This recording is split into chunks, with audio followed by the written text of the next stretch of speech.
You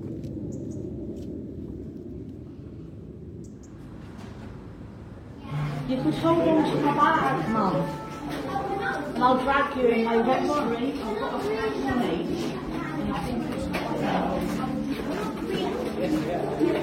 The sword in his hand, the big fight. Then King struck him with his shield. It's over. Remember us as And when Sir Mowbray felt that he had the wound in his death, he went over the side of the head. What are you reading then that's so all-consuming? It's about King Arthur. Why? Read me a bit then. Go on. Right. Sir Mowbray, that's his evil nephew, fell stark dead to the earth, and the noble King Arthur sank to his knees mortally wounded. And the king said to his brave knight Sir Bedwin, "Comfort yourself, for I must go into the Vale of Avalon to heal my grievous wounds." Powerful stuff. You know, some people say that Arthur fought that last great battle not far from here, just up the road in West London. Is that true? True? Who knows? It was all so long ago, way back in the mists of time. It was called the Battle of Camlan. And where was this place, Avalon? Well, that's different. That's a symbolic place. A kind of magical island where you can go for the rest. The happy other world. Nice idea, eh? But was King Arthur real then? Did he live in Wales? Oh, I reckon so. He was crowned king at Caerleon, down in the south. And it said that somewhere, in some deep, dark cave in North Wales, King Arthur lies sleeping, waiting for the day he's needed to ride out and save the peoples from destruction. Wow!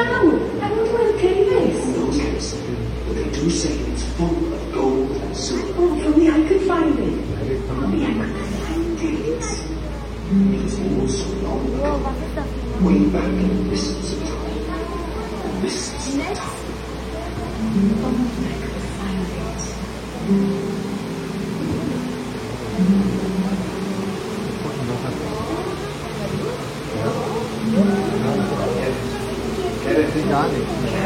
Who's there? Who's there? Where am I? Oh!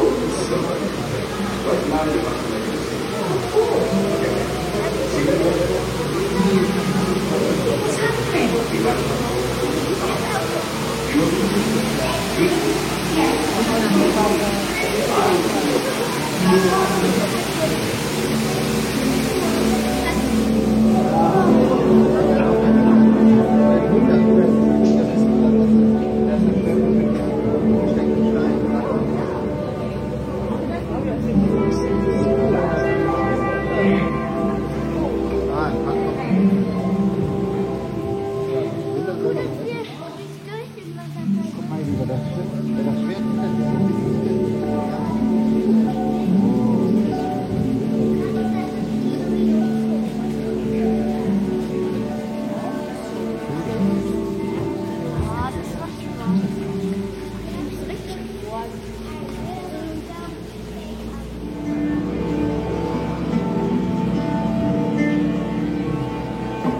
It's a dead end. Shh.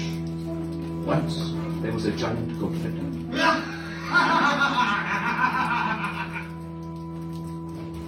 Now this ritter was King of North Wales, and he wore a cloak made from the beards of 28 kings of Britain whom he had defeated in battle. One day Ritter heard that in the south at Caerleon, a new king called Arthur had been crowned. It so happened that he needed only one more beard to make his cloak perfect, so he assembled his army and marched south to fight with Arthur. When they came near to Arthur's army, a strange thing happened. What was that light that split the heavens? It was the light on the spears of Arthur's warriors as they advanced for battle. What is that roaring noise? It was the stamping of horses' hooves as they greeted their lord, King Arthur, as he advanced for battle.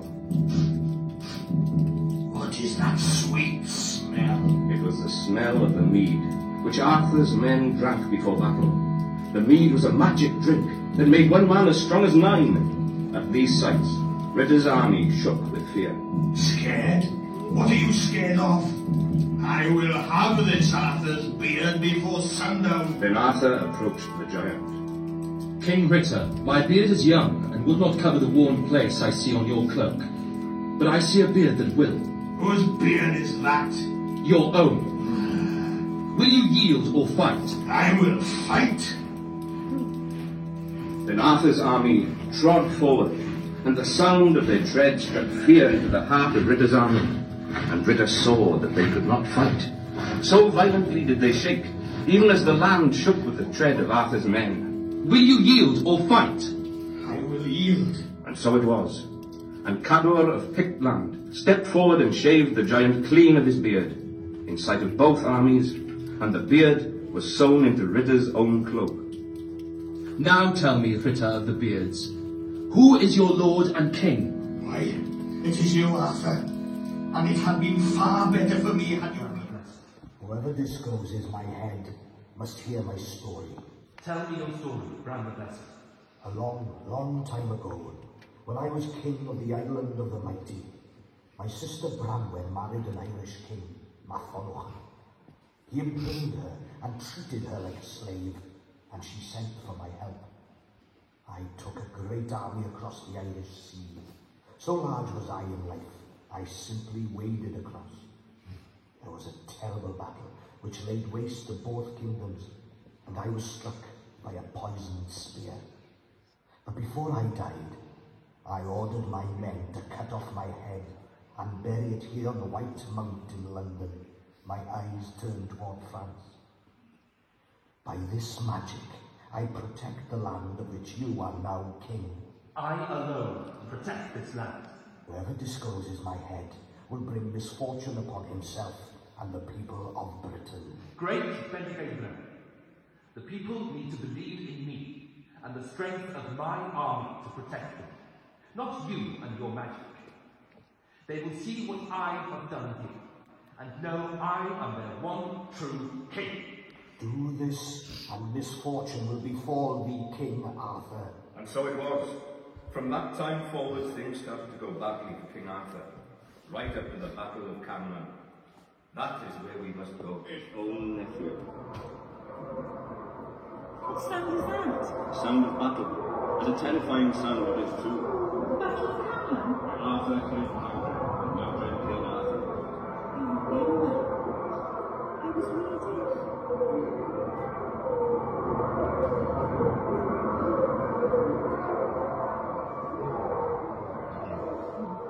There lies King Arthur, mortally wounded, and by his side Sir Bedwin. Listen, listen. Sir Bedwin, take my sword, Excalibur, and go to yonder waterside. And there, I charge you, throw my sword into the water, and come again and tell me what you have seen. My lord, I shall do as you command, and likely bring word again. So Sir Bedwin left, and on the way he looked at the sword and thought to himself, If I throw this rich and noble sword into the water, no good will come of it, but only harm and loss. So Sir Bedwin hid Excalibur under a tree, and returned to King Arthur and said that he had been at the water and thrown the sword in. What saw you there? Sir, I saw nothing but waves and winds. And by his words Arthur knew he was lying, and urged him back to throw Excalibur into the water. Still Sir Bedwin could not, but on the third time of Arthur's command, he lightly took up the sword and threw it into the water as far as he might. The Lady of the Lake. And Sir Bedwin returned to the dying king, and he took Arthur upon his back and carried him to the waterside. And there came across the lake a barge with 3 fair maidens. Comfort yourself, Sir Bedwin, for I must go into the Vale of Avalon to heal my grievous wounds. And if you never hear of me more, pray for my soul. Don't be too sad, Cerys.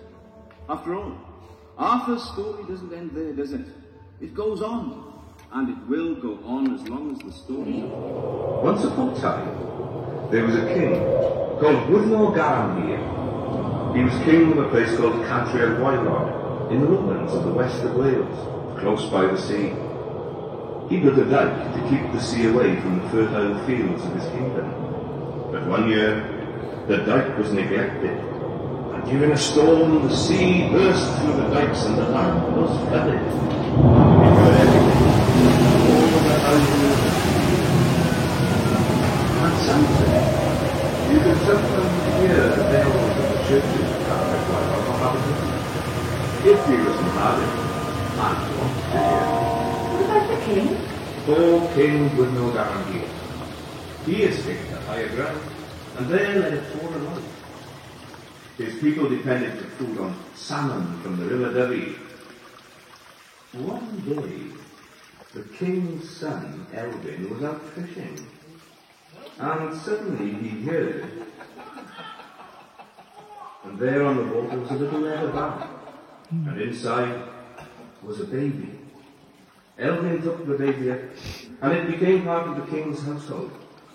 And as the child grew, the fortunes of King Gwyddno's tribe changed. It was you, wasn't it? I grew up to be a bard, a poet, a singer of songs, a storyteller. And my name is Taliesin, and I was alive at the time of King Arthur. Give or take a story or two. Taliesin. Come! I have one last story to tell you about Arthur. Right. Some years after my time, there was a young man from West Wales who found the cave where King Arthur was all his knights, waiting for the day when he will wake and ride out to bring justice to a troubled world. This is what the young man saw. There was the king, and all the men of the island of the mighty. On either side of Arthur were piles of treasure, one of gold and one of silver. And the young man said to himself, Do see all that gold? I will be a wealthy man for the rest of my days. He grabbed all the gold he could, so that he became fat with it. So fat that he squeezed against the bell as he tried to leave the cave. One of King Arthur's men awoke. Is it time? No, actually it isn't. Sleep on, brave knight, sleep on.